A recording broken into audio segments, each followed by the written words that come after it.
In the Project Alpha TV kitchen for an exclusive interview with Rich from these guys, which is the Beat Appreciation Society. I would cut it down, but I completely forgot where I am.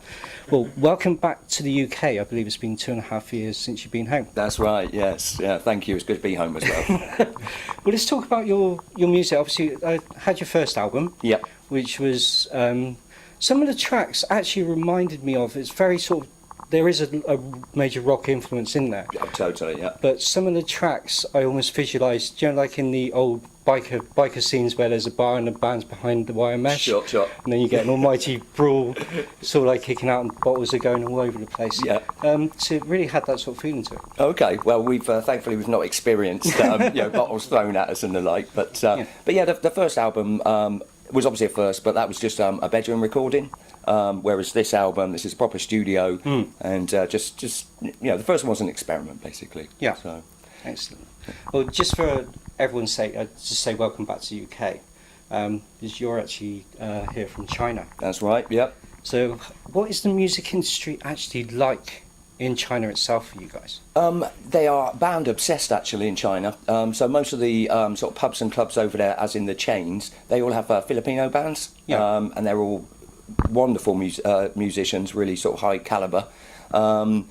And they normally got like a 5'1" female vocalist who sounds like Tina Turner.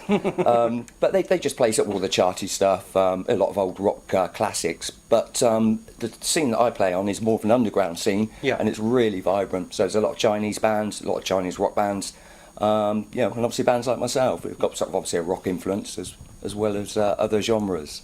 Excellent. Because it's very rare, especially here in the UK, where I actually get a Chinese band sort of like come through, type thing. Is there something within the country which is stop making things keep being underground?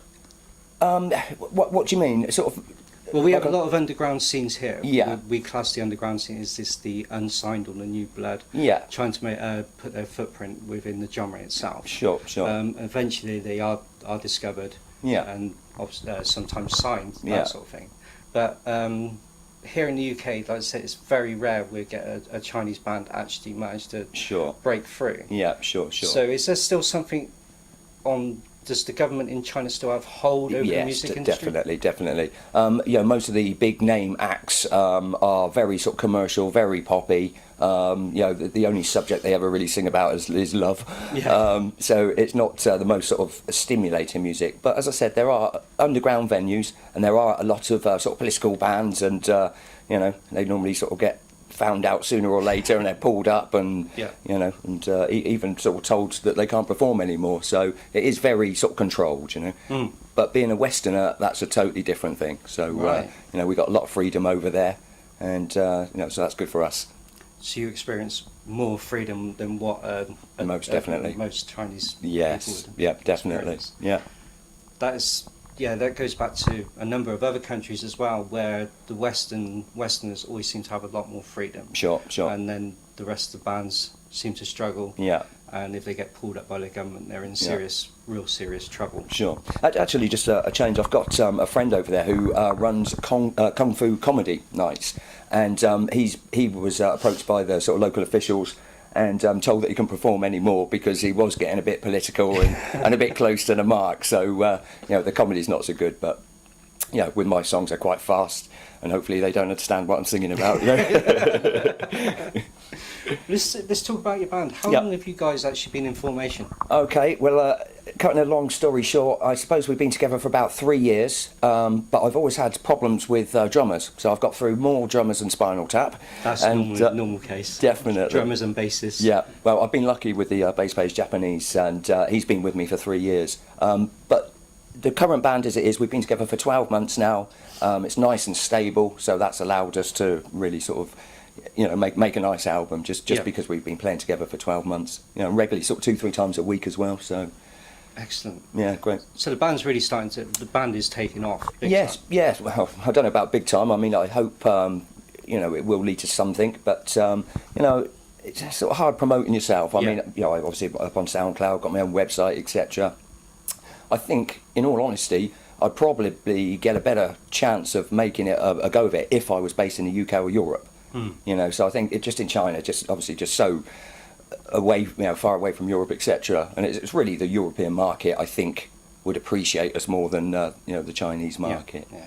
Well, things have changed here in the UK, especially in the last 12 months. Yeah. We lost one of the biggest labels, which the genre actually focused on. Every single band wanted to be signed to this particular label, and that was Roadrunner. Yeah. So since then, a lot of it's gone almost back to the underground scene on the recording as well. A lot of people back in their bedrooms, Sure. back in studios, and actually mass producing the albums themselves. Sure. So the UK at the moment is buoyant, but it's only just managing to stay afloat. Sure. Whilst across Europe, they seem to be exploding more and more within the genre itself. Yeah.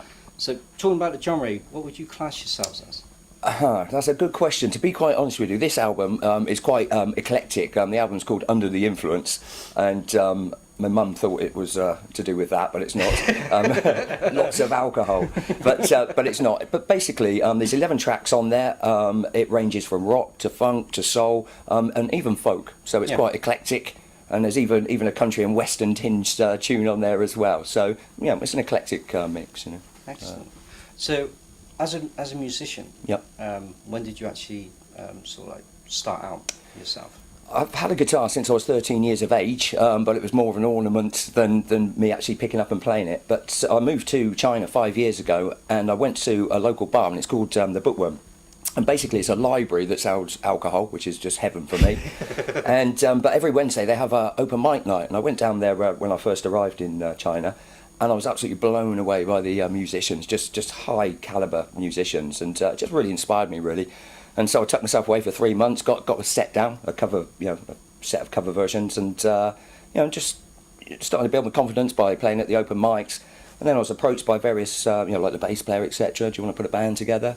And we've just gone from strength to strength, you know. So started off at the open mic, and now we're sort of paid gigs all over China. So Excellent. So yeah, it's great. So, It's great fun. Obviously, between the band, I take it you do also work as well, or is the band now getting to the point where you're having to stop work to concentrate more on the band? Well, funny enough, when I first moved there, for the first 2 years I was teaching English, and so the band was more of a hobby. But then the gigs took over. I actually play in 2 bands as well. So one's commercial, you know, we play a lot of company dues, some weddings, etc. So that's the lucrative side. Yeah. But you know, the TBAS is starting to pay now as well. So you know, we've got quite a reputation now. More venues are opening up to us, Shanghai venues, etc. as well. And they're all paid gigs as well. So really, with the 2 bands, it's a nice living. Not a bad way to make a living, you know. Slowly, the dream's starting to Definitely, sort of evolve. So, question really is going back to when you left the UK. Yep. Obviously, you left. Did you leave to start to teach abroad, or? But primarily my wife, because she is a qualified school teacher, and she had a lot of experience in Swindon and Bristol, and so she had an opportunity to move to Bangkok in Thailand to an international school. So we went there, lived there for 2 years. And initially we were going to go away for 2 years, and we're now in our 7th year. So no point in planning ahead, because who knows what happens. But yeah, 7 years ago, if somebody said that I would be playing in a band, making a living from it, I would have laughed. So it's a dream, really, a dream come true. Excellent. So would you actually like to perform over here in the UK? If you guys most could? definitely. Yeah, definitely. Also, one great thing about the band, although they have jobs, they are all sort of flexible enough to either take time out or even pack it in, you know, if it was to become a reality. But I'd love the opportunity to play in Europe, and especially UK as well. Yeah. You seriously have to think about the logistics. Sure. Like that. Yeah, well, I'm okay. It's just a guitar, you know. It's a drummer I'm concerned about. Big kit, yeah. Yeah. Excellent. So, your music, and have you got a website? Are you on Facebook? Where can people find out? I've got my own website as well. Yeah. So it's www.thebeatappreciationsociety.com. So there's lots of news and photographs on there. Also, there's I think I've got about 11 tracks uploaded. Recordings which you can download as well. So it's worth checking out. Excellent. Yeah. That's brilliant. Well, thank you so much for taking time out of your schedule when you've been back home to chat with us. Yeah, thank you very much. Looking forward to listening to the second album later on. Thank you. And hopefully one day we'll see you over here in the UK.